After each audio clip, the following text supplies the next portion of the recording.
जय श्री माताजी. सामूहिकतेमध्ये बंधन घेऊया.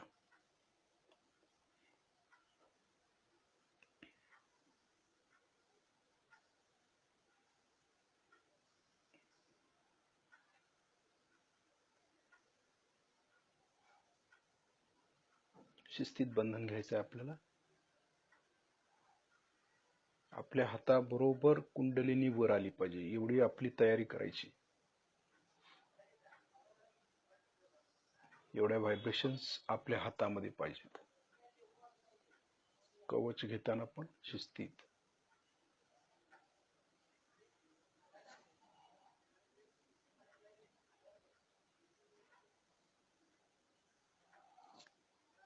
हे सर्व निर्विचारितेमध्ये करायचं आहे आपल्याला, म्हणजे परफेक्ट होतं सगळं.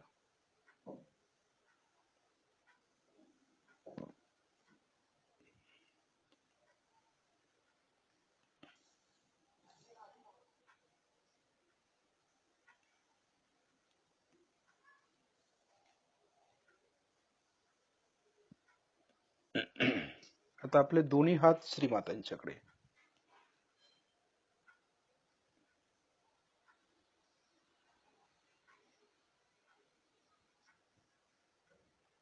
आपण श्रीमातांना पाहायचंय. लक्ष दोन्ही हातांच्या बोटांच्या वरती ठेवायचं.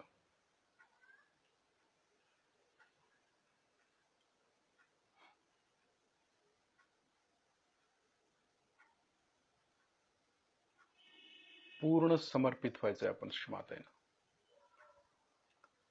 आपल्या डोक्यातले विचार काढून टाकायचं. हृदयातली अटॅचमेंट आपण सोडून द्यायची. मनातली सर्व भीती आपण काढून टाकायची. कुठल्याही प्रकारची भीती आपण मनामध्ये ठेवायची नाही, हृदयामध्ये ठेवायची नाही. पूर्णपणे मोकळं व्हायचंय. आपली बॉडी, आपलं डोकं, आपलं हृदय पूर्णपणे मोकळं करायचं. समर्पण यालाच म्हणायचं. आणि एकदा समर्पण केल्यानंतर परत विचार डोक्यामध्ये येता उपयोगाचे नाहीत. नाहीतर आपण तोंडी म्हणतो श्रीमाताजी आम्ही सर्व आपल्या चरणाशी समर्पित केलाय, आणि डोक्यामध्ये दिवसभर तीच विचार असतात. पण समर्पण आपण काय केलं? समर्पण म्हणजे पूर्णपणे सोडून देणं. आपल्या डोक्यामध्ये जे विचार येत आहेत, जे बुद्धीच्या पलीकडचं आहे, जी समस्या आपण सोडवू शकत नाही, ती आपण श्रीमातांच्या चरणाशी सोपवणं म्हणजे समर्पण. आता आपल्या हातून काय होणार नाही असं ज्यावेळी आपल्याला वाटतं की हे परमेश्वराच्या अधीन आहे, आपण ह्याला काही करू शकत नाही, तर आपण जे काही सोपवतो ते समर्पण. त्याला पूर्ण समर्पण म्हणायचं. आणि सहजयोग हा पूर्णपणे समर्पित असाच योग आहे श्रीमातांच्या चरणाशी. जोपर्यंत आपण सोपवत नाही श्रीमातांच्या चरणाशी, तोपर्यंत आपलं कुठलंही काम होत नाही. समर्पण फार महत्वाचं आहे. आणि ते देखील भक्तीनं. श्रीमाताजी काय करतील ते, अशी आपली धारणा असली पाहिजे. आपण श्रीमातांना बघतोय, दोन्ही हाताच्या बोटांच्या वरती पण लक्ष देतोय. आपण श्रीमातांच्या चरणाशी समर्पण करत आहोत. सगळं सरेंडर, पूर्णपणे सरेंडर होतोय.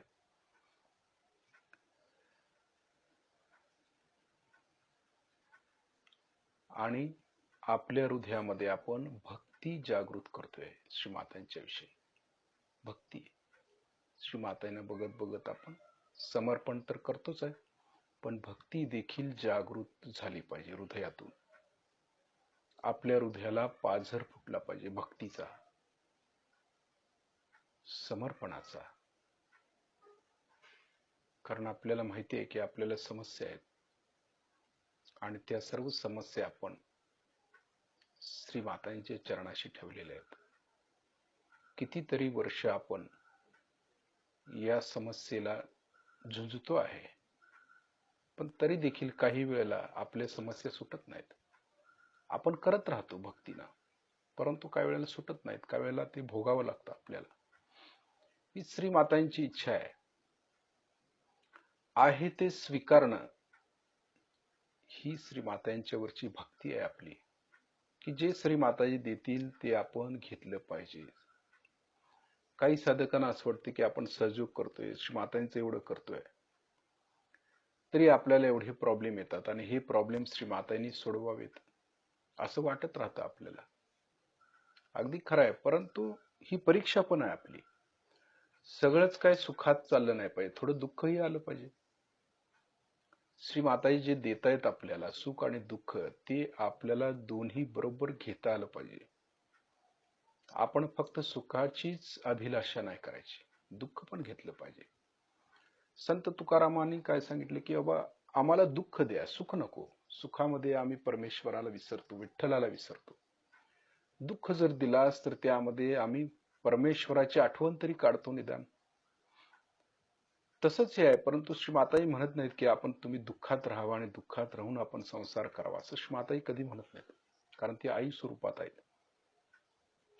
परंतु आपली अशी धारणा पाहिजे की श्री माताजी जे देतील ते आपण घेतलं पाहिजे. भले ते सुख देऊ देत नाहीतर दुःख देऊ देत, जे देतील ते घ्यायचं. अशी दृढ श्रद्धा आपली श्रीमातांच्यावरती पाहिजे, तरच सहजयोगाचं पहिलं पाऊल आपलं पुढे पडेल. नाहीतर आपल्याला अमकच पाहिजे, तमकच पाहिजे, श्रीमातांनी सर्व समस्या सोडवल्या पाहिजेत, मी एवढा सहजयोगी आहे मोठा, माझ्या सर्व समस्या सुटल्या पाहिजे, असं आपल्याला उगीचच वाटतं. मी एवढे वर्ष ध्यान धारणा करतो तरी पण माझी समस्या अजून आहे तिथंच आहे, माझी प्रगती झाली नाही. याला कारणीभूत आपण स्वतःच असतो, कारण आपण स्वतःकडे कधी पाहिलेलं नसतं. आपण बाह्यात लक्ष असतं आपलं आणि प्रॉपर चॅनलनं आपण ध्यान करत नाही, समर्पण करत नाही, आपली भक्ती कमकुवत पडते. आपलं जे काय कर्म आहे सहजयोगाचं म्हणजे ध्यान धारणा, ती कमी पडते. यामुळे आपल्याला समस्येला सामोरं जावं लागतं. ज्या वेळेला आपण ध्यानामध्ये श्रीमातांशी पूर्ण गहनतेमध्ये जोडलो जातो, त्यावेळेला आपल्याला समजतं की श्रीमाताई काय करतायत, किंवा आपली जी काही कर्म आहे ती कशी श्रीमाताजी ओढून घेत आहेत, हा कसा चमत्कार घडतो, हे आपल्याला हळूहळू हळू समजायला लागेल. म्हणून प्रॉपर चॅनलने ध्यान करायचं, श्रीमातांच्या समोर बसायचं, भक्तीनं श्रद्धेनं बसायचं. करायचं म्हणून सहयोग अजिबात करायचा नाही, अगदी परिपूर्ण करायचं. अर्धवट नॉलेज नको आहे आपल्याला, परिपूर्ण. श्रीमातांच्या समोर बसून म्हणायचं, श्रीमाताजी आम्हाला परफेक्ट सहयोगी बनवा, करेक्ट सहयोगी बनवा, आपल्याला जसा हवा आहे तसा सहयोगी घडवा, असं म्हटलं पाहिजे आपण भक्तीनं. तर श्रीमाताजी आपल्याला देतील सर्व आणि मग आपल्यातून जे गहनतेतलं ध्यान करून घेतील, त्या ध्यानातून आपल्यातून चैतन्य वाहिलं पाहिजे. असं वाटलं पाहिजे की एखाद्या साधकाला भेटल्यावर ते आले जरी जवळ तरी पण चैतन्याचा सागर त्यांच्यातून उसळून बाहेर पडतोय असं वाटलं पाहिजे आपल्याला. एवढं चैतन्य आपल्यामध्ये पाहिजे, एवढी गहनता आपल्यामध्ये आली पाहिजे. माताने एक शब्द वापरलाय त्याला, की एक साधक जरी आला तरी एअर कंडिशन मशीन कसं असतं, एअर कूलर, त्यातून कायम थंड चैतन्य लहरी बाहेर पडत असतात, तशा चैतन्य लहरी आपल्यातून बाहेर पडल्या पाहिजेत. एवढी गहनता आपण प्राप्त केली पाहिजे. जर आपण जर गेलो समोर आणि आपली जर चक्र पकडत असतील तर काय उपयोग नाही आपला, इतकी वर्ष ध्यान करून देखील. म्हणून स्वच्छता, शुद्धता, पवित्रता, मांगल्यता, ती जे देवतांची तत्व आहेत ती आपल्यामध्ये जागृत असणं आवश्यक आहे. आणि ती जागृत झाल्यावर आपल्यातून ते चैतन्य उत्सर्जित करतात, म्हणजे ती गहनता आपल्यामध्ये आली पाहिजे. म्हणजे सहयोग बोलाची कडी आणि बोलाचा भात नाही आहे, प्रत्यक्ष अनुभूती, प्रत्यक्ष आहे, प्रॅक्टिकल आहे, आणि ते सर्व साधकांच्या मध्ये जमलं पाहिजे. त्या दृष्टीनं आपलं पाऊल पडलं पाहिजे, एवढं आपण पक्क लक्षात ठेवायचं. आता हळूहळू आपले डोळे बंद करायचे, शिस्ती डोळे बंद करायचे, लक्ष हाताच्या बोटांच्या वरती ठेवायचं. आता जे श्रीमाताजी चैतन्य आपल्याला देत आहेत, जे अमृत आपल्याला देत आहेत, ते शोषून घ्यायचं आहे, आपण प्यायचं आहे. पिणं फार महत्वाचं आहे. अमृत श्रीमातांचं अमृत पिलं पाहिजे, घेतलं पाहिजे, शोषून घेतलं पाहिजे. उगीच वर वर काय करायचं नाही. आपल्याला ध्यानाची गहनता प्राप्त करायची असेल तर चैतन्य देखील कळलं पाहिजे. आपल्याला हाताच्या बोटावरती समजलं पाहिजे कुठल्या बोटावरती कुठलं चक्र आहे, ते पकडल्यानंतर काय त्रास होतो साधकाला, हे सर्व शिकून घेतलं पाहिजे. जर आपण नाही शिकून घेतलं तर मग त्याचा काय उपयोग आहे. उद्या आपल्याला आपल्यातून आपण साधक तयार झाले पाहिजेत, असे ध्यान घ्यायला देखील तयार झाले पाहिजेत. असे साधक आहेत की जे ध्यान घेतील आणि लोकांची कुंडलिनी शस्त्राच्या वरती स्थित करतील. असे साधक तयार झालेच पाहिजेत. आता परिस्थितीच अशी आहे, वेळच अशी आणीबाणीची आहे की आपण तयार होणं गरजेचं आहे. आपल्याला व्हायब्रेशन समजले पाहिजेत, खरं काय खोटं काय समजलंच पाहिजे आणि त्याला आपण मान्यता दिली पाहिजे. जे सत्य आहे ते स्वीकारलं पाहिजे आणि जे असत्य आहे त्याला ठोकर मारली पाहिजे. हे आपल्या साधकांच्या मध्ये आलं पाहिजे. उगीच कोणी पण उद्या येऊन आपल्याला जर खोटं सांगू लागला काहीच तर आपल्या बोटावरती कळलं पाहिजे, अरे ही व्यक्ती खोटं बोलते, ही व्यक्ती अशी आहे. सहज एवढं सुंदर दिसतो दिसायला तर पण आतमध्ये काहीतरी वेगळंच दिसतंय. हे समजायला आपल्याला चैतन्य पाहिजे. म्हणून आपण सगळ्यांनी तयार झालं पाहिजे आणि आपण तयार होऊन दुसऱ्या साधकाला ते दिलं पाहिजे आणि त्याला तयार केलं पाहिजे. आता अशी वेळ आलेली आहे. म्हणून लक्ष व्हायब्रेशन्स कडे पाहिजे, गहनतेकडे पाहिजे आणि सामूहिकतेकडे पण पाहिजे. सामूहिक व्हायचंय आपल्याला, कलेक्टिव्हिटी. कोणी एकट्या दुकट्या माणसानं तयार व्हायचं नाही आहे. साधकांनी, सर्व साधकांनी तयार झालं पाहिजे आणि त्यांनी दुसऱ्याला तयार केलं पाहिजे, अशी इच्छा आहे श्रीमातांची. लक्ष हाताच्या बोटांच्यावर जे चैतन्य आहे ते आपण शोषून घेतोय पूर्णपणे. आपल्या दोन्ही हाताच्या बोटातून जे चैतन्य वाहते, खेचलं झालंय, खेचायचंय, ते आपल्याला शोषून घ्यायचंय. नुसताच येऊन बोटाला थडकलं नाही पाहिजे चैतन्य, खेचता आलं पाहिजे. म्हणजे आपली तयारी पाहिजे तशी. म्हणून श्रीमाताई म्हणतात ना, आपल्याला स्वतंत्र दिलेलं आहे, स्वातंत्र्य. मग आपण त्याचा कुठलाही अर्थ लावायचा नाही. स्वातंत्र्याचा अर्थ असा आहे की आपण श्रीमाताई जी देत आहे ते शोषून घेता आलं पाहिजे, आपल्या आतमध्ये उतरवलं पाहिजे. ते श्रीमाताई बोलतायत ते देखील आपल्याला उतरवता आलं पाहिजे आपल्या आतमध्ये. ही गहनता आपल्यात पाहिजे, ही चैतन्य शोषून घेता आलं पाहिजे. श्रीमाताई चैतन्याच्या भाषेत बोलतात, ते खेचता आलं पाहिजे आपल्याला. म्हणून आपण चैतन्य शोषून घेतोय आणि शोषून घेतलेलं चैतन्य दोन्ही हाताच्या कोपऱ्यापर्यंत घ्यायचं आहे, एकसारखं कंटिन्यू.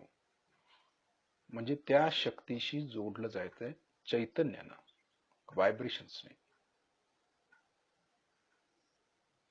हे व्हायब्रेशन्स 24 तास आपल्या हातातून वाहिले पाहिजे. 24 तास. नुसतंच पूजेपुरतं व्हायब्रेशन्स आल्या, हवनापुरतं व्हायब्रेशन्स आल्या, फोटो समोर बसल्यावर, असं नको आहे. परमेश्वर जसा चराचरात व्यापून राहिलेला आहे तसा तो हातामध्ये पण आला पाहिजे. आपल्या निराकार निर्गुण आहे तो, हे समजलं पाहिजे. आणि चैतन्य जेवढं आपण खेचून घेऊ तेवढ्या व्हायब्रेशन आपण उत्सर्जित करू शकू, तेवढी गहनता आपल्यामध्ये येईल.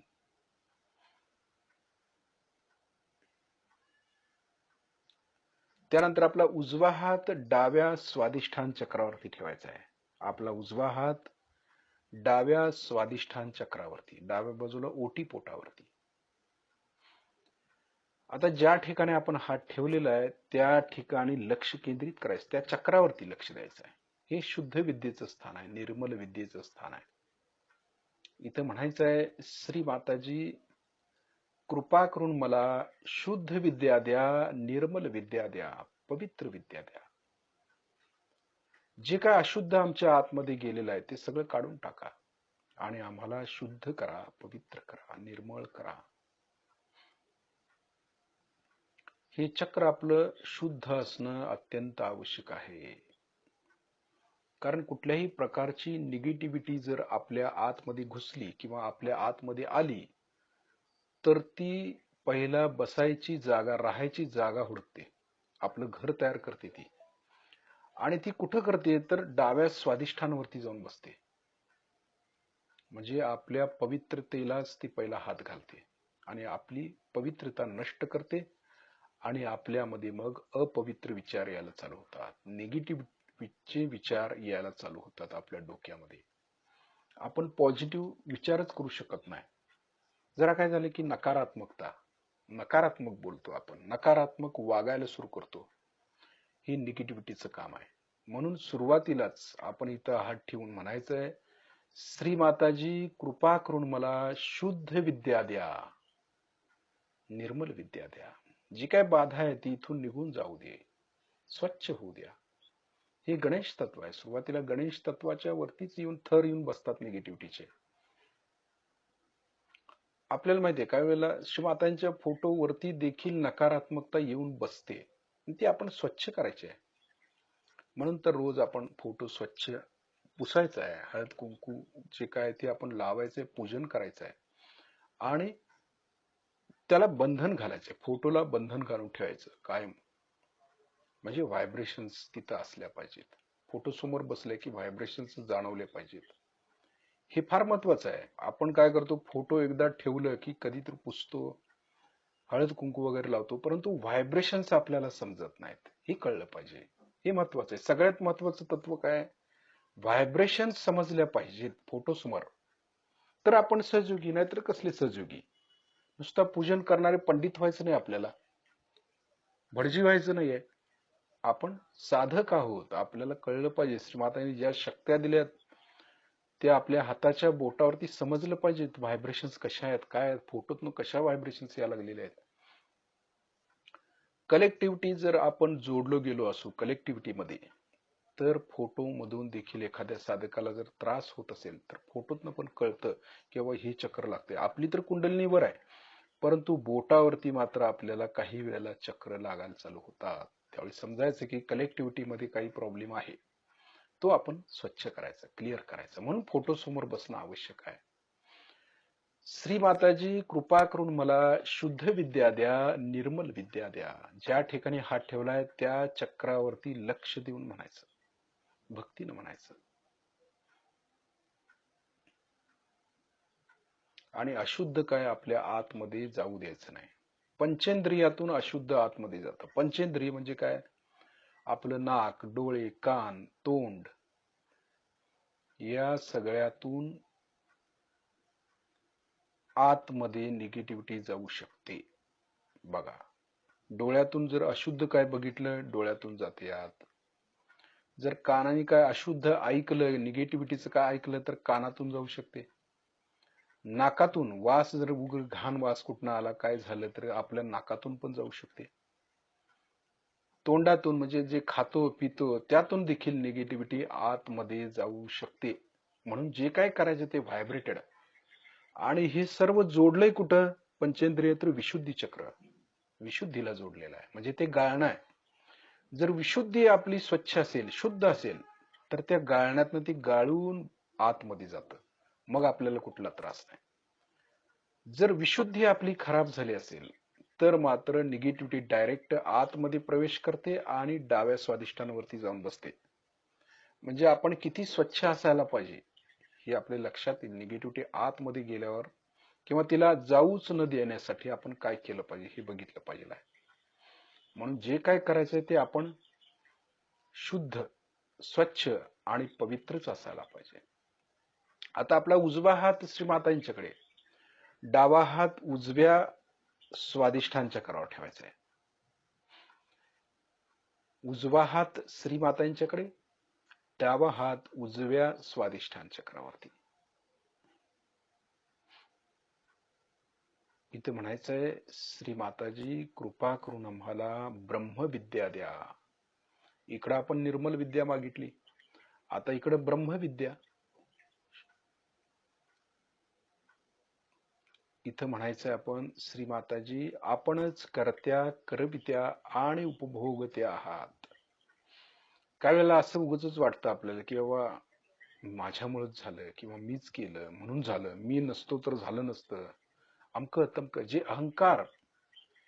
जे अहंकार निर्माण करतं किंवा आपल्यामध्ये अहंकाराची उत्पत्ती करतं, त्याची सुरुवात उजव्या स्वादिष्ठान चक्रापासून होते.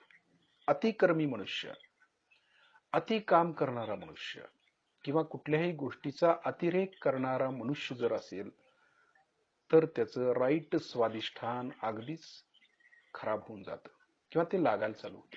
ते लागू नये किंवा विचार जे आहे ते आपले थांबावेत म्हणून आपण इथं हात ठेवून म्हणतोय, श्री माताजी कृपा करून मला ब्रह्मविद्या द्या.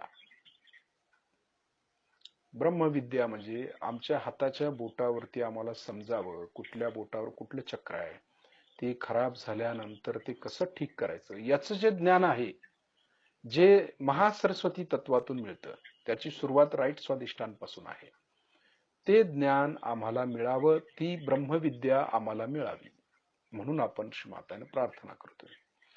ज्या ठिकाणी आपण हात ठेवलाय त्या ठिकाणी लक्ष देऊन भक्तीनं म्हणायचं. स्वाधिष्ठान म्हणजे स्वतःचं अधिष्ठान म्हणजे काय, मी आत्मा आहे हे स्वाधिष्ठान ह्याच्यावरनं कळतं. आत्म्याचं नॉलेज कसं घ्यायचं ते आपल्याला या स्वाधिष्ठानवरून समजतं.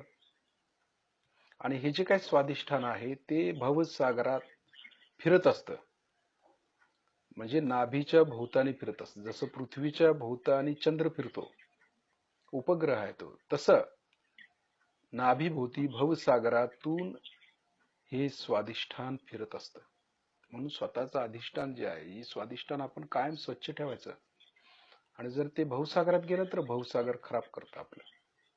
जर अशुद्ध असेल चित्त तर चित्ताची जागा आहे, म्हणजे आपलं प्रपंचामध्ये अधिक लक्ष असेल, प्रपंचामध्ये अडकलो असो की वाईट जे काही आतमध्ये गेले तर त्यामुळं भवसागरामध्ये गटांगळ्या खात बसतो आपण.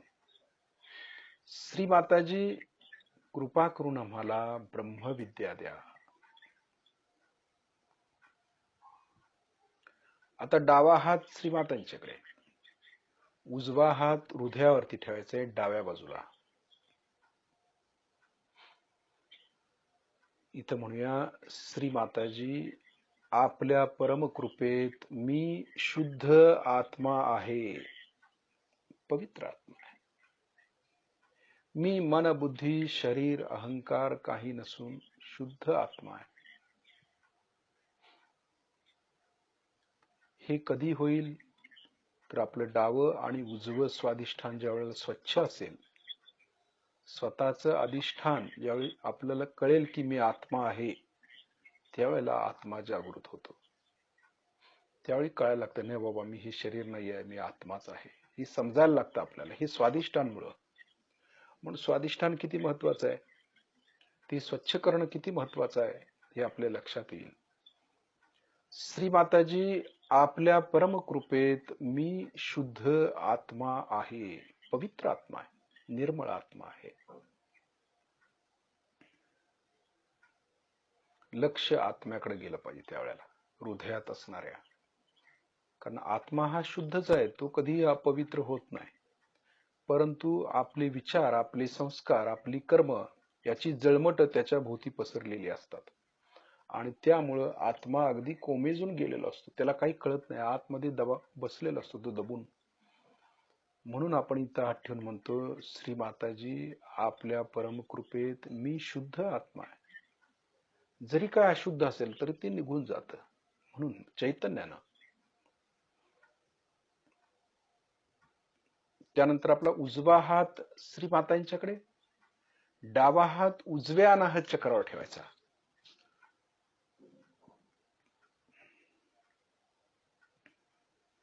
इथं म्हणायचंय, श्री माताजी कृपा करून मला मर्यादा पुरुषोत्तम बनवा. असं म्हणणं आता खूप गरजेचं आहे. अतिरेक करायचा नाही कुठल्या गोष्टीचा. जसं आपण अतिविचार केला कुठल्याही गोष्टीचा असू दे तर राईट स्वाधिष्ठान खराब होतं. राईट स्वाधिष्ठान खराब झालं तर तिथून वरचं चक्र खराब होतं, ते आपलं राईट हार्ट. अतिरेक केला ना, रामाचं चक्र आहे. आपण आपल्या मर्यादा ओलांडल्या, मग अति विचार केला, अति फ्युचर प्लॅनिंग केलं, अति खाणं खाल्लं, अति आळस केला, हे जे काय अति अति आहे त्यामुळे रामाचं चक्र खराब होतं. त्यामुळे कुठल्याही अतिला जायचं नाही, मर्यादेत राहायचं आहे. म्हणून इथं म्हणायचं आहे, श्री माताजी कृपा करून आम्हाला मर्यादा पुरुषोत्तम बनवा, आम्हाला सहजयोगाच्या मर्यादेत ठेवा, असं म्हणणं आवश्यक आहे.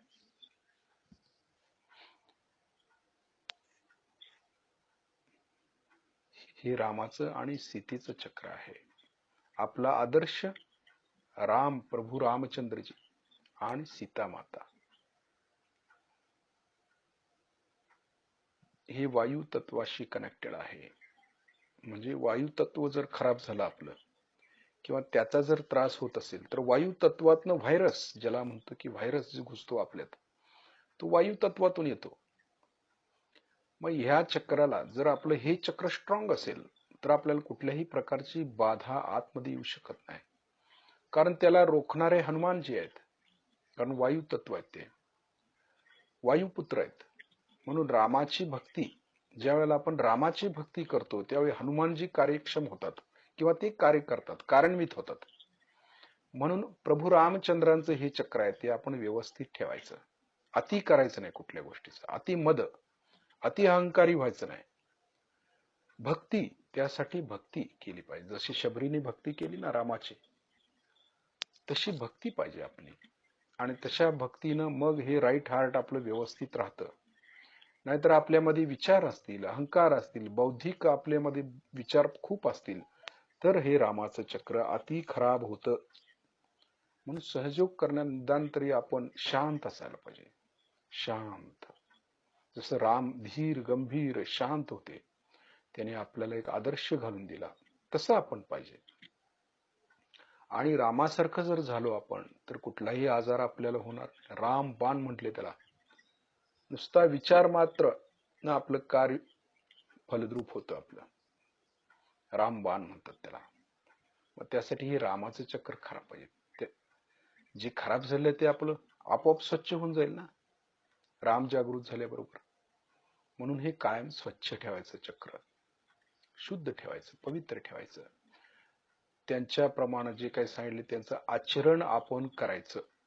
आज जो व्हायरस आपल्याला त्रास देतोय, तो जर खरोखर घालवायचा असेल, तर हे रामाचं चक्र आपण व्यवस्थित ठेवायचं.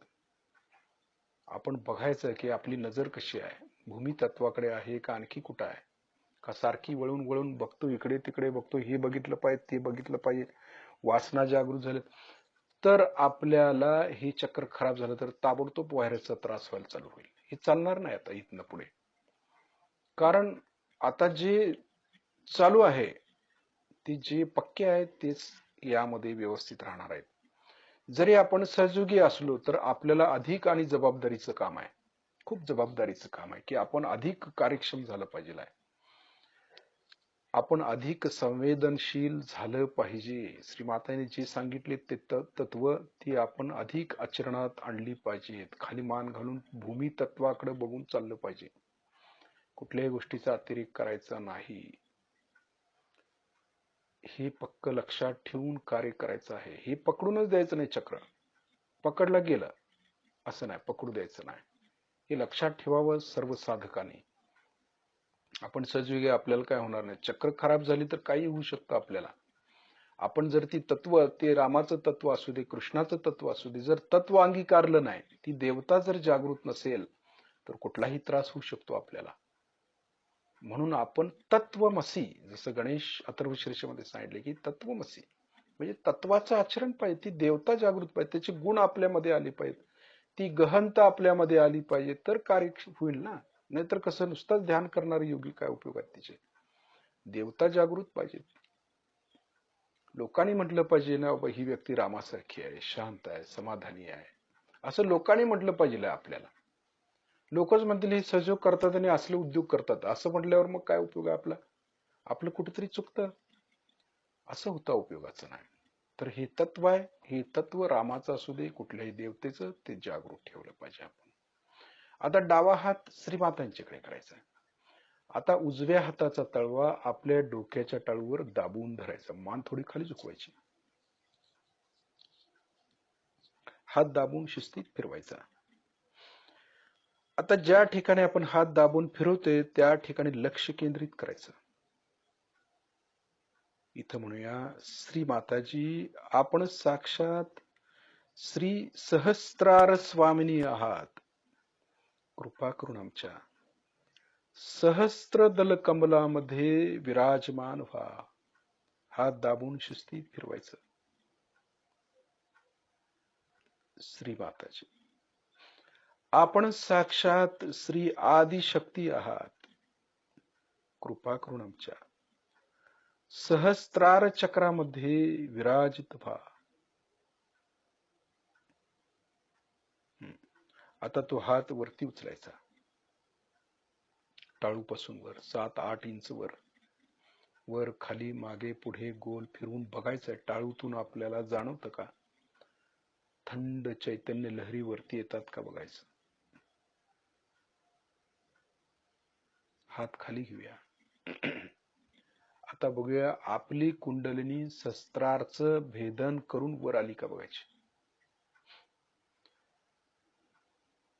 1 मिनिट भर सर्वांनी चेक करायचं आपले की आपली कुंडलिनी शस्त्रार्थ वर आली का भेदन करून. शस्त्रार्थ 1 मिनिट भर वरती राहायचं आपल्याला.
आता शस्त्रार मध्ये यायचं, परत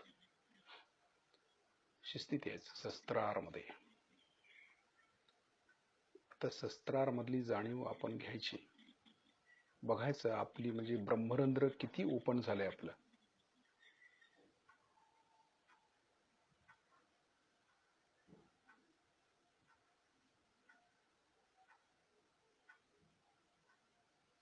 किती प्रमाणात ओपन झालंय ते बघायचं. नुसतं ध्यान नाही करायचं, सगळं कळलं पाहिजे आपल्याला, समजलं पाहिजे, नॉलेज पाहिजे.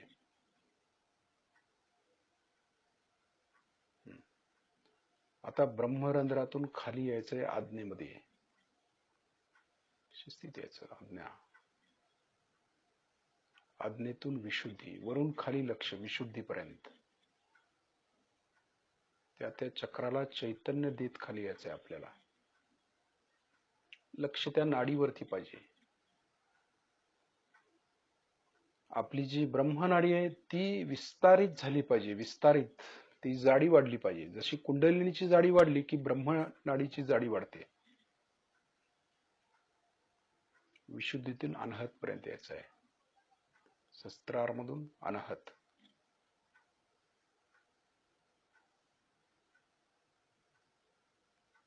अनाहत मधून नाभी, वरून खाली लक्ष नाभी चक्र.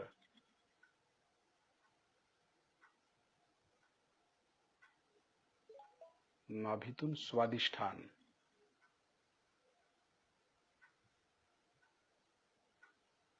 वरून खाली लक्ष स्वादिष्ठान पर्यंत. तो मार्ग आहे, महालक्ष्मीचा मार्ग आहे, विष्णूचा मार्ग आहे. तो बनवायचा आहे आपल्याला, अगदी परफेक्ट बनवायचा आहे. म्हणून आपण खाली येतोय. स्वादिष्ठान मधून आपण मूलाधार मध्ये यायचं. वरून खाली लक्ष मूलाधार पर्यंत द्यायचं. येते का बघायचं एकसारखं. फक्त त्या ब्रह्मनाडीवरती लक्ष देतोय आपण. वरून खाली लक्ष मूलाधार पर्यंत.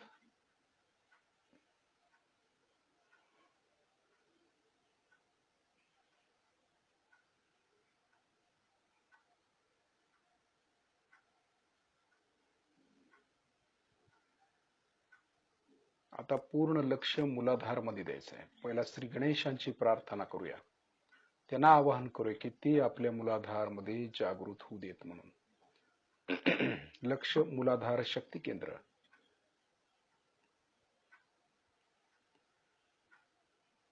प्रत्येकाला मूलाधार मध्ये वेगवेगळ्या प्रकारची जाणीव होईल. अशाच प्रकारे होईल असं सांगता येत नाही. ती त्यांची इच्छा आहे की ती कशा प्रकारची जाणीव देतील हे त्यांनाच माहिती. फक्त आपण लक्ष देण्याचं काम करूया. मूलाधार शक्ती केंद्र. श्री माताजी, आपण साक्षात श्री निर्मल गणेश आहात.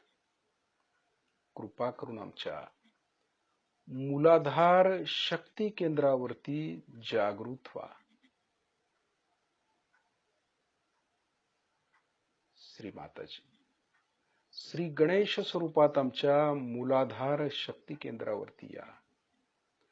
आपण आमच्या मूलाधार शक्ती केंद्रावरती आला असाल तर आम्हाला चैतन्याद्वारे, सुगंधाद्वारे त्याची जाणीव करून द्या.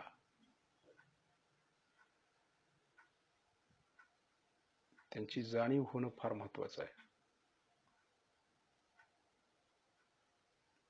प्रत्येकाला वेगवेगळ्या प्रकारची जाणीव करून देतात. आपली जशी तयारी आहे ध्यानाची, जितकी गहनता आहे आपल्यामध्ये ध्यानाची, त्या प्रमाणात त्यांचं जाणीव करण्याची पद्धत वेगळी आहे. श्री गणेशजी, कृपा करून आम्हाला अबोधिता द्या, पवित्रता द्या, सुज्ञता द्या. श्री गणेशजी, आमच्या कुंडलिनीचे जास्तीत जास्त धागे सहस्त्रारच्या वरतीपर्यंत जाऊ द्या, हे वरदान आम्हाला द्या. जसं कुंडलिनीला 108 धागे आहेत, त्यापैकी ज्यावेळेला आपली जागृती होते त्यावेळेला एखाद दुसरा धागा वर येतो.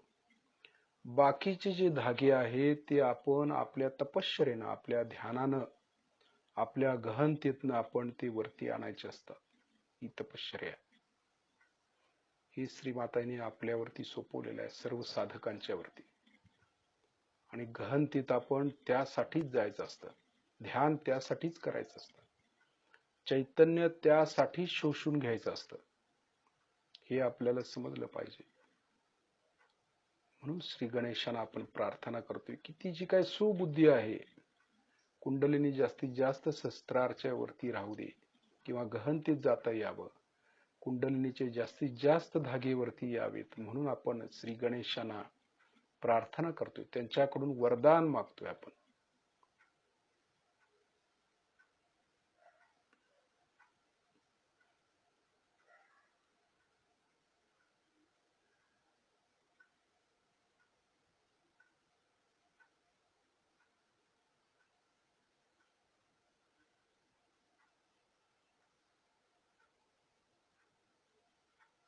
आता गणेश तत्वातनं आपण त्रिकोणाकार अस्थीमध्ये जिथं कुंडलिनी आहे तिथं यायचं. जिथं आपली कुंडलिनी आहे त्रिकोणाकार अस्थीमध्ये, तिथे यायचं. या कुंडलिनीला 108 धागे आहेत, त्याची जाणीव घ्यायची आपण.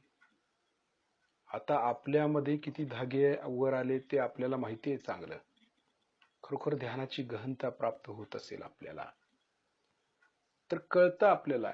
एकामध्ये कसं राहतं, समजा ती कशी वर येते, तर वायरी आहेत. समजा वायरीमध्ये लाल वायर आहे, पिवळी वायर आहे, गुलाबी वायर आहे, आणखी काळी वायर आहे. त्या वायरी सगळ्या एका बंडलमध्ये बांधून कशा ठेवल्या जातात,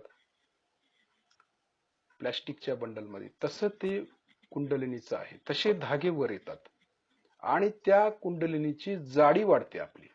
आणि ती जाडी वाढली की मग आपल्याला जास्तीत जास्त आपण गहनतेमध्ये जातो, जास्तीत जास्त आपण सहस्त्रारच्या वरती राहू शकतो. म्हणून लक्ष कुंडलिनीकडे द्यायचं आहे आणि त्याचा मंत्र म्हणत एक एक धागे वरती काढायचे आहेत आपल्याला. एक एक धागे अगदी सूक्ष्म पद्धतीनं ते आपण बघायचं आहे. अगदी स्थिर बसायचं आणि लक्ष त्रिकोणाकार अस्थीमध्ये ठेवायचं जिथं कुंडलिनी आहे.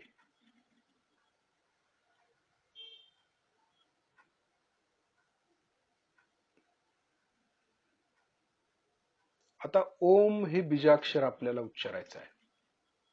ओम. त्यावेळेला आपण लक्ष त्रिकोणाकार अस्थित असलेल्या कुंडलिनीकडे द्यायचं. ओम.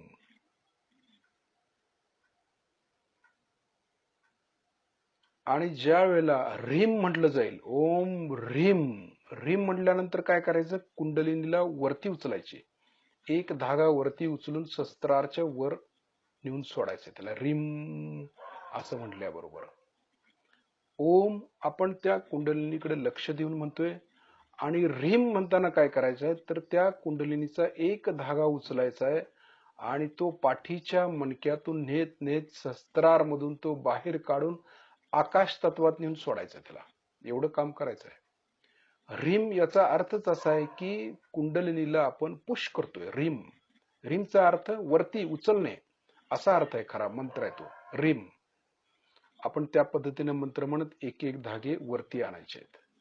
सुरुवातीला ओम म्हटलं की कुंडलिनीकडे लक्ष द्यायचं आहे आणि ह्रीम म्हटलं की वरती वरती नेत शस्त्रार मधून एक धागा वर न्यायचा आहे. सुरू करायचंय आपल्याला. लक्ष कुंडलिनीकडे.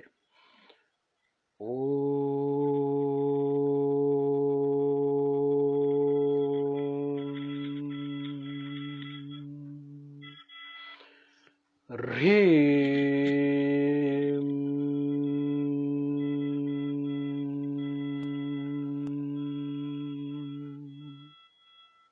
वरती नेऊन आपण सोडली. तिला एक धागा उचलून वर सोडला. परत खाली यायचं. तो धागा तसाच वरती ठेवायचा. परत खाली यायचं कुंडलिनीकडे. परत दुसऱ्या वेळेला ओम म्हटलं की कुंडलिनीकडे धाग्याकडे लक्ष आणि ह्रीम म्हटलं की तो उचलायचा आणि मध्य मार्गातून शस्त्रारच्या वरती नेऊन सोडायचा आहे. आणखी एकदा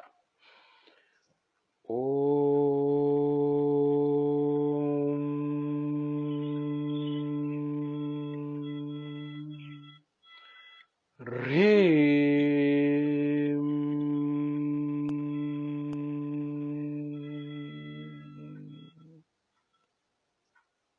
वरती नेऊन सोडतोय आपण. अशी इच्छा आहे, पूर्णपणे इच्छा करायची, म्हणजे आपोआप ते आपल्याला कळायला चालू. इतकं सूक्ष्म विषय आहे तो. आणखी एकदा करूया. ओम ह्रीम. ओम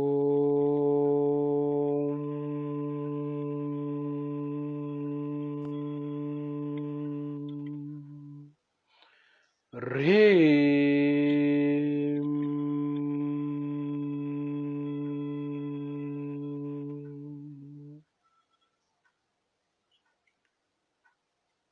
वरती नेऊन सोडून द्यायचं आकाश तत्वात तिला.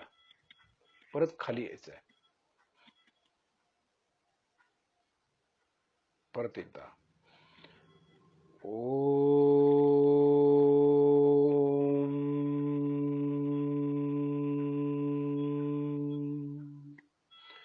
ह्रीम.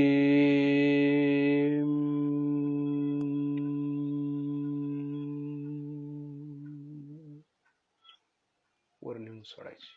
पाठीच्या मणक्यातून आपल्याला पूर्णपणे ती जाणीव होते कुंडलिनी वर चढल्याची. ह्रीम याचा अर्थच असा आहे की ती कुंडलिनी वरती ओढणे, चढवणे किंवा उचलणे. ह्रीमचा अर्थच असा आहे.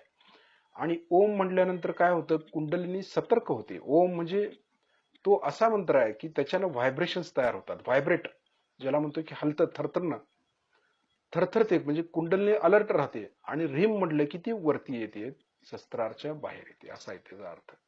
आणखी एकदा म्हणूया आपण ओम ह्रीम. ओम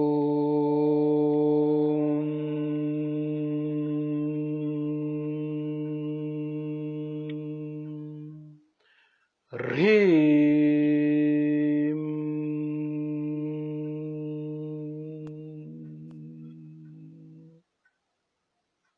वरती नेऊन सोडलं. ती जाणीव, तिला मार्ग आहे तो. हळूहळू हळू ती जास्तीत जास्त धागे आपले वर यायला चालू होतात. परत एकदा म्हणायचं आपल्याला खाली येऊन. हे खरं म्हणजे मंत्र, देवीचे मंत्र, महाकालीचे मंत्र, कुठल्याही देवतेचे मंत्र, 108 मंत्र असतात. 108 नावं आपण घेतो कुठल्याही पूजेला किंवा हवनाला. का? कारण कुंडलिनीला 108 धागे आहेत आणि ते धागे 108 नावं घेत ती वरती आणायचे आहेत धागे. त्यासाठी 108 नावं घ्यायचे आहेत. आपण तोंडी नुसता 108 नावं घेतो, बस झाला विषय. तसं नाहीये. कुंडलिनीला जागृत करायचंय आपल्याला. आणि तो मंत्र म्हटल्यानंतर ओम त्वमेव साक्षात काय असेल ते, निर्मला देवी साक्षात असं म्हटलं की ती एक धागा हळूहळू उचलत उचलत मंत्र म्हणत ती वरती आणायचा असतो. अशी 108 मंत्र म्हणायचे असतात. असू दे, इथनं पुढे तरी आपण त्या पद्धतीने लक्ष देऊन करूया. आणखी एकदा आपण म्हणूया ओम ह्रीम आणि लक्ष शस्त्राच्या वरती ठेवूया. ओम ह्रीम.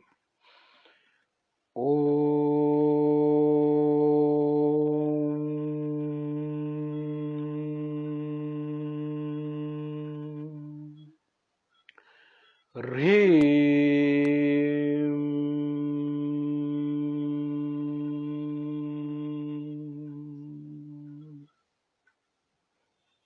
हळूहळू आपली कुंडलिनी शस्त्राच्या वरती न्यायची. जेवढे धागे आपण वर आणले त्या सगळ्यांना एकत्र करून एका बंडल मध्ये करून वर आणायचे. ही कुंडलिनीची हालचाल आपल्याला समजली पाहिजे. ही व्हायब्रेशन्स आपल्याला समजले पाहिजे, दिसले पाहिजेत. हे कळतं आपल्या सहयोग्यांना. आपल्या महाराष्ट्रामध्ये एवढी संस्कृती असून पण आपण ती समजून घेत नाही. समजलं पाहिजे. इथं व्हायब्रेशन 24 तास आहेत. फॉरेनला जरा देखील व्हायब्रेशन हातातनं गेले की महिने येत नाहीत हातामध्ये. पण त्यांना इथं आल्यानंतर कळतं सगळं व्हायब्रेशन्स कुठे आहेत कुठं नाही. पण आपल्याला इथं राहून व्हायब्रेशन्स मध्ये राहून व्हायब्रेशन्स कळत नाहीत. हे आपलं दुर्दैव. म्हणून आपण हे शिकून घेतलं पाहिजे सगळं. कुंडलिनी हळूहळू शस्त्राच्या वरती घ्यायची आहे आणि आकाश तत्वात स्थिर करायचंय. एक 10 ते 12 मिनिटं आपण त्या अवस्थेत बसायचं आहे. पण कुंडलिनीचे जे काही धागे आपण वर आणलेत त्या सगळ्या धाग्यांच्याकडे लक्ष देत ती स्थिती प्राप्त करायची. शस्त्राच्या वर 12 मिनिट.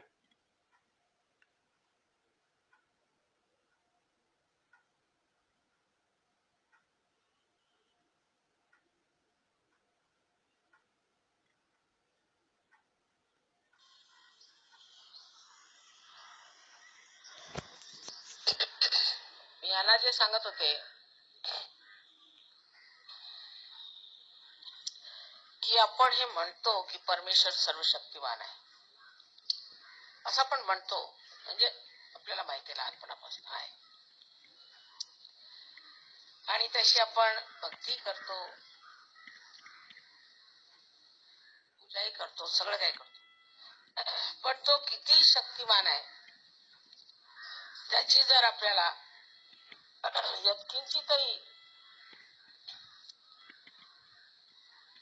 यत्किंचितही जर कल्पना आली तर आपल्याला कधीही कशाही गोष्टीचं भय वाटणार नाही. हे सारं विश्व तो एका बोटावर फिरवतोय. अशा सर्वशक्तिमान परमेश्वराच्या साम्राज्यात आता आपण उतरल्यावर कोण आपल्याला त्रास देऊ शकणार आहे?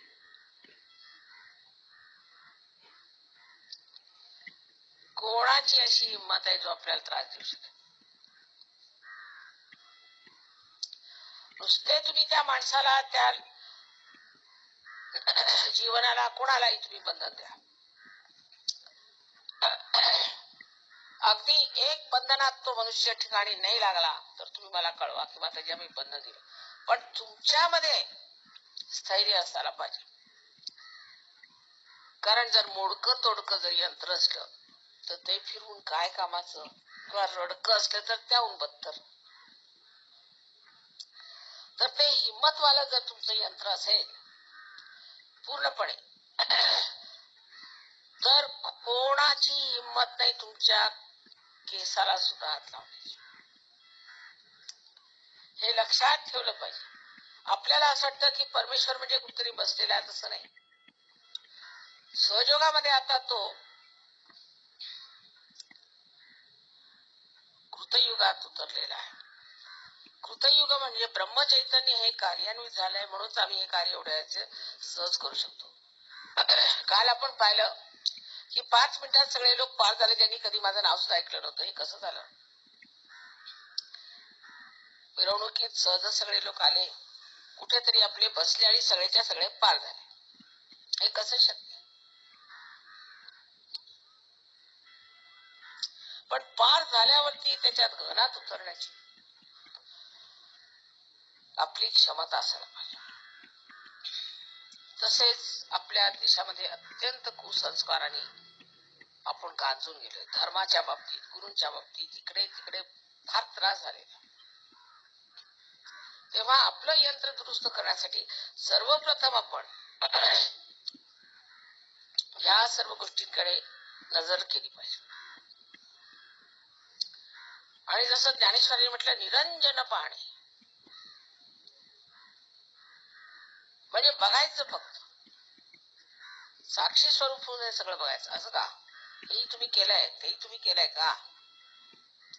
मग तुमच्या लक्षात येईल क्या नसता बागुलबुवापळ्या आपण डोक्यात ठेवलेल्या. तुम्ही करून बघा. तुमची काही इच्छा असेल ना, एकदा तुम्ही जर म्हटलं तर ते पूर्ण होणार.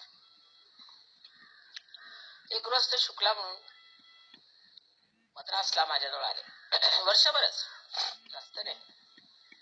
आणि मग ते मुंबईला आले. मोठ्या पदावर आहे ते. त्यांना अशी तार आली की त्यांची आई फार आजारी आहे, कॅन्सरने मरणार आहे. तर ते लगेच आपल्या आईकडे रोहतकला गेले. डॉक्टर सांगितलं 3 दिवसात ती बाई मरणार, तिचं गॅलपिंग कॅन्सर झालेलं. आता काय करायचं, हॉस्पिटलमध्ये काय करता येत नाही. तर घरी येऊन म्हणे, माताजी फक्त तुमच्या फोटो समोर बसून मी प्रार्थना केली, माताजी माझ्या आईला बरं करा. पण त्या माणसाची घर आहे काय? 3 दिवसात मरणाच्या ऐवजी ती बाई एकदम खाडकन बरी झाली. तिला घेऊन ते मुंबईला आले. मुंबईला तिला कॅन्सर हॉस्पिटलमध्ये दाखवलं. त्याचे कुठला कॅन्सर, हिला काही कॅन्सर नाही काय. मी भेटले त्यांना. पण ती गहराई तुमच्यात असल्याशिवाय, त्या गहनतेत तुम्ही असल्याशिवाय हे कार्य होणार नाही. जर अर्धवटपणा असला तर मग रामदास स्वामींनी सांगितलेलं की अल्पधारिष्ट पाय, बरं चला तुमचं चाल. बुद्धी चापल्य दाखवण्याची गरज नाही. परमेश्वराचा आशीर्वाद असा फार मोठा आहे, पण तो देणाराही पाहिजे आणि घेणाराही पाहिजे. नुसतं देणाऱ्याने काय होणार? तत्क्षण काम होतात, तत्क्षण गोष्टी घडतात. म्हणून आपल्याला माहितीये की माझ्याजवळ कोणी सेक्रेटरी नाहीये, माझं काही ऑर्गनायझेशन नाहीये, मला काही कशाचं माहित नाहीये, लोक पैसे काय घेतात, त्याची व्यवस्था काय, मला काय माहिती. पण सगळी कामं होतच आहेत. आणि प्रत्येक जी गोष्ट होते त्या गोष्टीला एक नाटक समजलं पाहिजे. त्या नाटकामुळे काहीतरी बरं निघतं.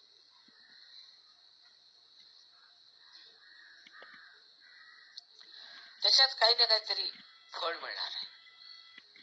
काही ना काही कारणाने ते का होत आहे हे तुम्हाला नंतर लक्षात येईल. पण ध्यान धारणेने समर्पित होऊन जोपर्यंत तुम्ही आपल्या त्या गहनतेला शिवत नाही किंवा त्याच्यात उतरत नाही, तोपर्यंत आमचं म्हणजे बोलणं सुद्धा बोलाचाच बात, बोलाचीच कर. आणि ह्या रिकाम टेकड्या डोक्याला नसते विचार असतात, ते सोडून निर्विचारितेत तुम्ही उतरता आलं पाहिजे. कारण आपली जी आध्यात्मिक प्रगती होते ती फक्त निर्विचारितेत होते, हे लक्षात ठेवलं पाहिजे. विचारांच्या पलीकडे गेल्याशिवाय अध्यात्म बसू शकत नाही. म्हणून ध्यानामध्ये जोपर्यंत निर्विचारिता येत नाही तोपर्यंत आम्हाला काही ध्यान झालेले नाही, लक्षात घेतलं पाहिजे. आणि त्या ध्यानामध्ये आपली प्रगती केली पाहिजे. मी अनेकदा सांगितलंय की महाराष्ट्र हा अध्यात्माचा पाया आहे, सर्व जगाचा, विश्वाचा. आणि सर्व जगाला अध्यात्माची पुरवणी ह्या महाराष्ट्रात होणार आहे. त्या लोकांना मी किती म्हटलं तिकडे जाऊया, इकडे जाऊया, तिकडे होईल व्यवस्था. नाही नाही म्हणे, आम्हाला महाराष्ट्रात जायचं. विशेषतः या महाराष्ट्राची दुर्दशा दिवसाने दिवस खराबच होत चालली आहे. मला त्याची लाज वाटते. पण त्यांना महाराष्ट्रच आवडतो. मला महाराष्ट्रातच जायचं. दुसरे कुठलेच प्रोग्राम बनवत त्याला, कारण ह्यांना चैतन्य दिसतंय, माहित आहे कुठे चैतन्य. आणि आपल्याला अजून दिसतच नाही. आपला सगळा वारसा असून आपण ह्या इतक्या मोठ्या विश्वाच्या कुंडलिनी ज्या देशात आहेत अशा देशात आपला जन्म झाला, ह्या महाराष्ट्रात. आपली सुद्धा आपल्याला जाणीव नाही, मग परमेश्वराची जाणीव काय होणार? मी काय उगीच सांगत नाही तुम्हाला. आणि महाराष्ट्राची जी संस्कृती आहे, तेव्हा असं म्हणू शकता तुम्ही की भटजी लोकांनी काही खराब केलं असेल आणि हे धर्म अधर्म जातीपाती ह्या नंतर बनवल्या, ह्या जरी मूर्खपणा झालेला असला तरी सुद्धा जी मूल्यतः जी आपली संस्कृती आहे त्यातले जे विचार आहेत तेच ह्या सर्व जगाला बचावू शकतात. ह्या लोकांच्या संस्कृतीमध्ये नैतिक मूल्य नाहीत. आणि नैतिक मूल्ये जरी आपल्या नॉर्थ इंडियामध्ये असली तरी मुसलमानांच्या मूर्खपणामुळे त्या लोकांची नैतिक मूल्ये वेगळी आहेत. पण अजून महाराष्ट्रात मी म्हणेन शिवाजी महाराजांना त्याबद्दल आपण धन्यवाद दिले पाहिजे. आणि आता ह्याच्या पुढे तुम्ही सर्व जर लक्षात घेतलं की आमच्या जवळ जी ही संपदा आहे तिचा फायदा सर्व जगाला होणार आहे, तर आपली जबाबदारी किती मोठी आहे. आपण कसे वागतो हे महत्वाचं नाही, आमच्या आतमध्ये किती गहनता आली आहे आणि आमची कुंडलिनी कुठवर आली आहे, तसेच आमच्यामध्ये चैतन्य किती वाहत आहे यावर अवलंबून. तसे मराठी लोक थोडे फटकळच आहेत, स्वभावाने थोडे फटकळ असतात, काय हरकत नाही. बोलताना थोडा फटकळपणा असतो, अजिजी नसते जशी हिंदी भाषेत असेल,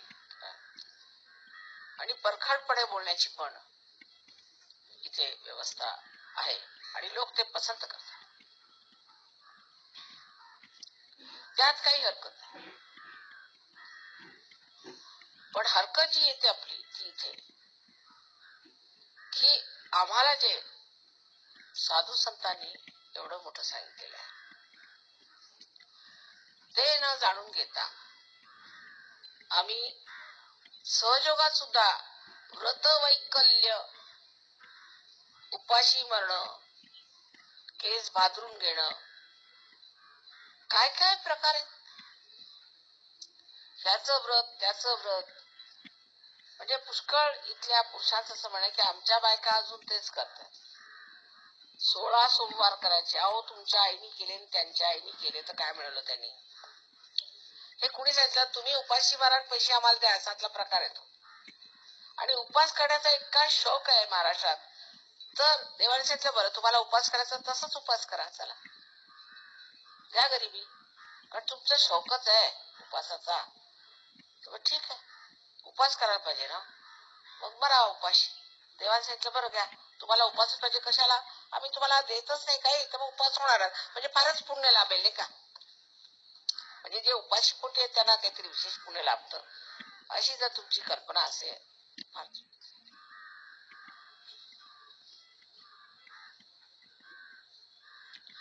जोपर्यंत मनुष्याचं लक्ष्मी तत्व जागृत होत नाही पूर्णपणे किंवा तृप्त होत नाही, तोपर्यंत महालक्ष्मी तत्व जागृत होत नाही. ते म्हणजे काय की ज्यांनी माणसाला असं वाटतं की पुढे काय ते बघितलं पाहिजे. आणि लक्ष्मी तत्वातला एक भाग आहे पोटभर जेवणे. उपाशी मरणे हे जे आपल्याला उपासमारीचे डोहाळे लागले ते कृपा करून तुम्हा बायकांनी तरी विशेष करून संपवलं पाहिजे. बरं, जर एखाद्या मुलगा आपल्या आईवर रुसला, तो जेवत नाही, आईला जर त्रास द्यायचा असला तर उपाशी मारायचं, तेव्हा तुम्ही सहयोगात कसे येणार, त्यात वाढणार कसे? परत पुरुषाचं असं आहे की आम्हाला तंबाखूची सवय आहे. आता काय करता मात्र आम्हाला तंबाखूची सवय. तंबाखूशिवाय पुरुषाचं चालू शकत नाही. तोंडाला किती घाण आली, दात पडले, तुम्हाला कॅन्सर जरी झाला तरी ती तंबाखू काही सुटणार नाही. मरेस्तवर तो म्हणेल थोडस माझ्या मेल्यावर माझ्या ओंजळीत थोडी ठेवूनच द्या, नाहीतर कुठे थोडीशी डाग बी घालली तर तेवढा त्रास यायचा मला तंबाखूशिवाय. आणि राक्षसी नाही, पण ती सोडायची कशी? हे लोक जेव्हा एवढे घाणेरड्या व्यसनातून सुटले ते तुम्ही का सोडू शकत नाही? इतर बाबतीत मात्र फार जबरदस्त होतं. जात पटली की वा तलवार घेऊन उभे. पण बायकांवर ओरडायचं असलं तर वा दुरूनच कळतं काय कोणतरी बोलतोय मराठा तिकडे. पण जेव्हा तंबाखूची गोष्ट असली मग कलेक्टर साहेब असला तरी तो आपल्या चपराशा जवळ थोडी तंबाखू असली तर द्या इकडे. त्यालाही काही आपली काय इज्जत आहे तीच लक्षात राहत नाही. हे तंबाखू म्हणजे आपल्यावरचा एक मोठा भारी शाप. तर बायकांनी सुद्धा तो घाणेरडा प्रकार दाताला लावायचा आणि पुरुषांनी तंबाखू खाण्याचा प्रकार एकदम बंद केला पाहिजे.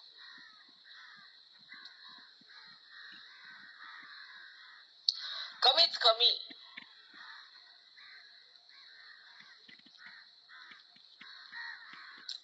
दुसरं आपण आता विश्वधर्मी झालो.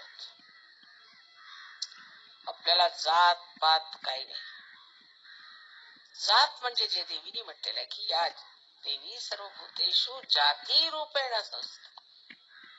सगळ्यांच्या मध्ये जी त्यांची एक प्रवृत्ती आहे, ऍप्टिट्यूड आहे, ती जात. नाही तर आता ब्राह्मण जाऊन राज्य करतील, मराठी जाऊन भांडी घासतील अशा ती स्थिती आलेली आहे. कारण त्यांना त्यांची जी जाती आहे ती ओळखतात. म्हणजे जे ब्राह्मण राज्य करतात ते खरं क्षत्रिय आहेत पण स्वतःला ब्राह्मण म्हणतात.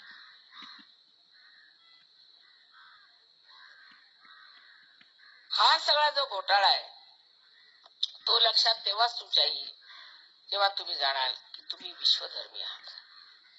विश्वधर्मामध्ये एकच जात आहे म्हणजे सहयोगी. सहयोगाने सहयोगातच लग्न करायचं. पण अजूनही महाराष्ट्रात पुष्कळशे लोक असे आहेत की ते सहयोगात लग्न करत नाही, बाहेर लग्न करतात. मग झाल्यावर माताजी फार त्रास देतात. हो कशाचा? हुंड्याचा. मग कशाला केलं तुम्ही तिकडे लग्न? आम्ही सांगितलं तुमचा गुरु होऊ शकतो.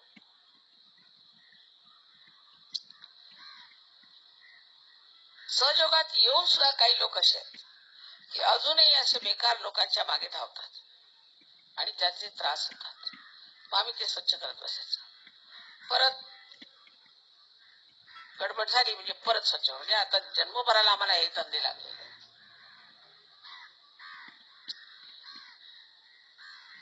आपण विश्वधर्मी झालो. आपल्या ह्यांनी पुष्कळ शिकले पण ह्यांचे आपण थोडस शिकायला पाहिजे. ह्यांची शिस्त, आज्ञाधारकपणा आणि सगळं सोडून उभे झाले ते सहयोगात. सगळं सोडून मागलं सगळं सोडलं त्याने आणि सहयोगात उभे झाले. इतकंच नव्हे पण सहयोगाच्या साठी जे काही आवश्यक असेल ते वाचन. इथे अशाशे लोक आहेत ज्यांनी कुराणावरती बायबलवर भाष्य लिहिले सहयोग धरून. त्यांची मला इतकी मदत आहे. जसे काय माझेच हात आहेत, माझेच डोळे आहेत. अगदी माझं झालं सगळं काही त्यांचं. काय म्हटलं की हजर. हे कसं करायचं ते हजर. ते म्हटलं तर ते हजर. कमालीचे लोक आहेत. बरं ह्यांना गणपतीचा गही माहित नाही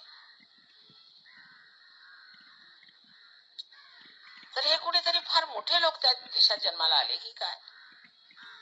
किंवा यांना हे कार्य असेल की त्या देशांचा उद्धार करायचा म्हणून हे त्या देशात जन्माला आले की काय, किंवा आपल्या देशातलेच काही महानुभाव तिकडे जन्माला आले की काय, अशी मला शंका होती. फार विद्वान आहेत, फार शिकलेले आहेत, फार मोठ्या ह्याच्यात राहतात, त्यांची तुम्ही घरं जाऊन बघा, मोटारी आहेत, सगळं काय ऐश्वराम इथे वाटते की ते झोपालताय.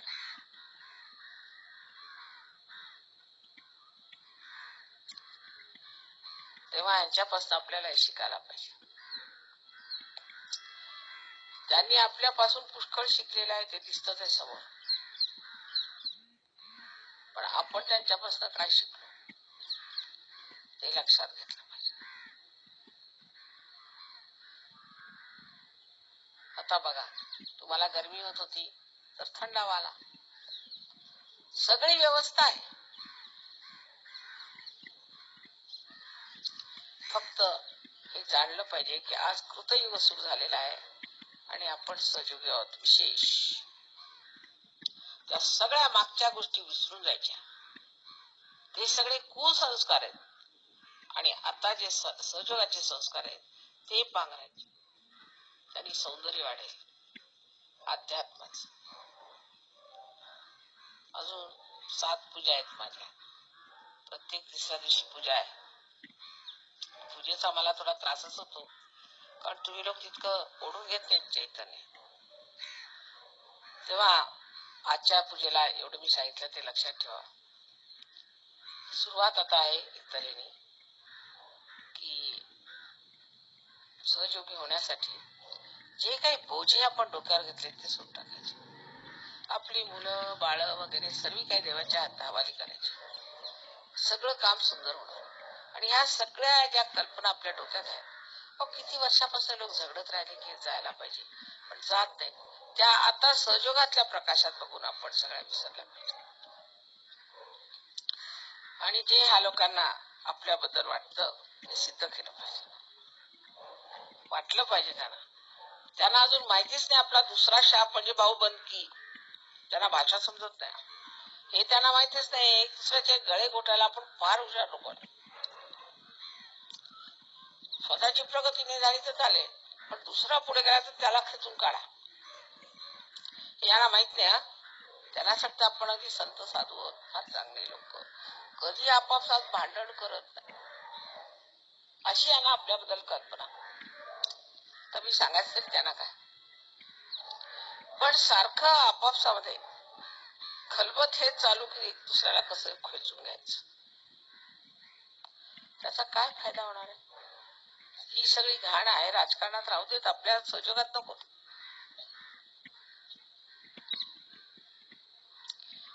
नेहमी मी भाऊबंदकी बद्दल बोलत असते, पण पुष्कळदा ही गोष्ट डोक्यावरून जाते. लोकांना समजतच नाही की आम्ही सहयोगाच्या शक्त्याच मिळू शकत नाही जर आम्ही भाऊबंदकी केली तर. नेहमी शिक्षून सांगते.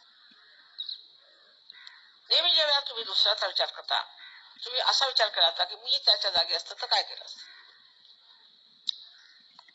मी असा नेहमी विचार करते. मी असं जर म्हटलं की आम्ही कशाला मारायचं या लोकांसाठी, आम्हाला काय सहयोगाची गरज आहे का, नाही. मी असा विचार करते की ह्या लोकांची काय गरज आहे, ह्यांना काय पाहिजे, ह्यांना काय द्यायचंय, मला काय पाहिजे तो कधी डोक्यात विचारच येत नाही मला. म्हणजे माझं डोकंच वेगळं आहे. माझं वाटतं की मला हे पाहिजे की ते. आजपर्यंत मी कधी माझ्या यजमानाला सुद्धा म्हटलं नाही की मला एक वस्तू आणून द्या म्हणून. ते सुद्धा अगदी म्हणतात की तुझ्यासारखी बायको मी पाहिली, पण मला काही नकोच. तुम्हाला काय पाहिजे ते मी विचारच करते. तुम्ही या परिस्थितीत कसं वागाल हे मला समजतं आणि म्हणूनच माझं तुमच्यावर प्रेम आहे की ह्या परिस्थितीत आणखी काय करणार बरं, तो मानवच आहे. तसंच तुम्ही सुद्धा विचार ठेवला पाहिजे एक दुसऱ्यांबद्दल आणि प्रेम वाढवलं पाहिजे, आपापसात प्रेम वाढवलं पाहिजे. त्या ह्या मंडळींना बघा किती देशातले वेगळे वेगळे आलेत आणि तुमच्या त्यांचं किती निस्सीम प्रेम आहे. काल सगळ्या त्या खेड्यातल्या लोकांना कसे ते उंगळ कपडे घातलेले, ते काही होतं गळ्यात गळे घालून मिठ्या मारत बसले. त्याला म्हटले तुम्ही जा तरी तिथेच ते मिठ्या मारून बसले. सगळ्या त्यांना एवढं प्रेमाचं भरतंय, त्यांना आपल्याला आपसातच येणार नाही.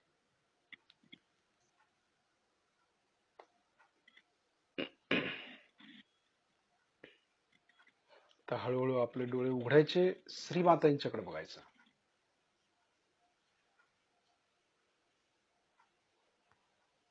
लक्ष शस्त्राच्या वरती आणि दोन्ही हातांच्या बोटांच्या वरती. पाठीच्या मणक्यातून वरती शस्त्राच्या वरपर्यंत लक्ष दिलं तरी चालते.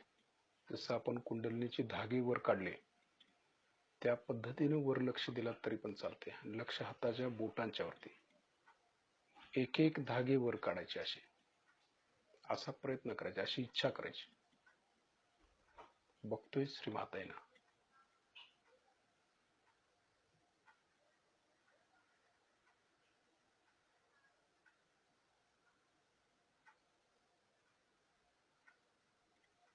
श्रीमाताईंना नमस्कार करूया, त्यांचे आभार मानूया. श्रीमाताजी, आपल्या चरणाशी कोटी कोटी प्रणाम, कोटी कोटी प्रणाम. शिस्तीत शिस्तीत बंधन घेऊया. आपल्या हातामध्ये चैतन्य आहे, त्या चैतन्याची गुंफण करतोय आपण आणि वर गाठ मारतोय चैतन्याची. हात आपले माध्यम आहेत, लक्ष चैतन्याकडे पाहिजे.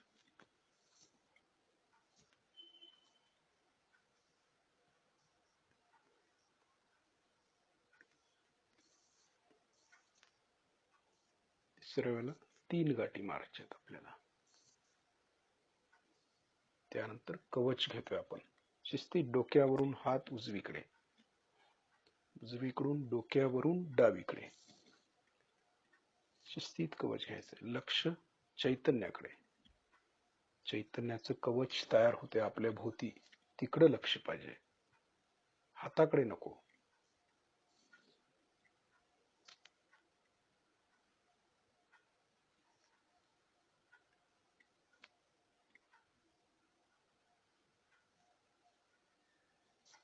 आता उद्या दिवसभर आपण लक्ष, जसं आज ध्यान घेतले की बाबा